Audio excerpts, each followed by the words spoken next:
Asbjørn Ettrup Christensen vandt titlen som Danmarks stærkeste mand første gang han overhovedet stillede op, og som den yngste vinder nogensinde. Med andre ord, han kan løfte ting, der er langt tungere end en mikrofon. Hvor stærk er du egentlig? I et motionscenter, der kan jeg bænkpresse 220 kilo, og jeg kan dødløfte 300. Så det giver sådan lidt billede af, hvad jeg kan løfte i et motionscenter. Kan du løfte en bil herovre? Ja, jeg kan godt gå hen og tage fat i den og så løfte den op, men så er kofangeren nok ryge af.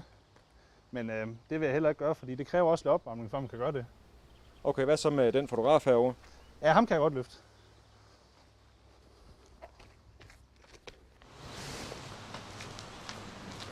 En fotograf med tilhørende kamera er det eneste, vi kan overtale Danmarks stærkeste mand til at løfte under vores besøg her på ungdomsinstitutionen Solhaven i Farsø, hvor han arbejder som pædagog. Inde på kontoret viser han dog gerne, hvordan det gik til, da han i 7. og sidste disciplin sikrede sig stærkmandstitlen. Vi skal flippe det her store traktordæk på 450 kilo, og det skal vi gøre 8 gange.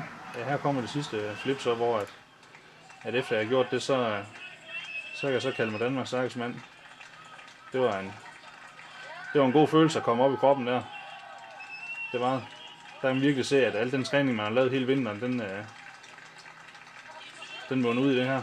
Blandt de unge på Solhaven er sejren naturligvis ikke gået upåagtet hen. Jeg tror, de synes, det er lidt sjovt, og de stiller der en masse spørgsmål om, hvad der skete over til stævnet og sådan. Så jeg tror, det synes jeg, det er lidt fedt.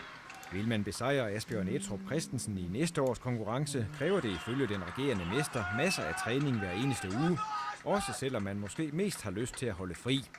Men ikke nok med det. Det kræver styrke og teknik, kondi, og så uden at lyde højrøv, så kræver det også lidt talent. Det med at lyde højrøv, der i det hele taget ikke noget Danmarks stærkeste mand bryder sig om. Den nygifte kommende familiefar fører sig heller aldrig frem i nattelivet. Og kunne han være stærk uden at have store muskler, ville han gerne det. Jamen, jeg er jo vant til, men jeg tror da nogle gange, at førstegangsindtryk for folk, det er, at de sådan lige kigger en ekstra gang. Men når folk lærer en at kende, så finder de også ud af, at der er mere bagved end bare store muskler. Ja, fordi du er heller ikke ham, der går og praler. Nej, det er jeg ikke. Det at man vokser, når man træner, det er bare noget, der følger med. Det er sporten i for mig.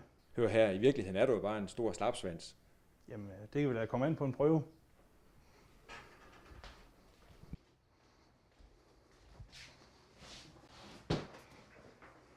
Er du klar? Ja.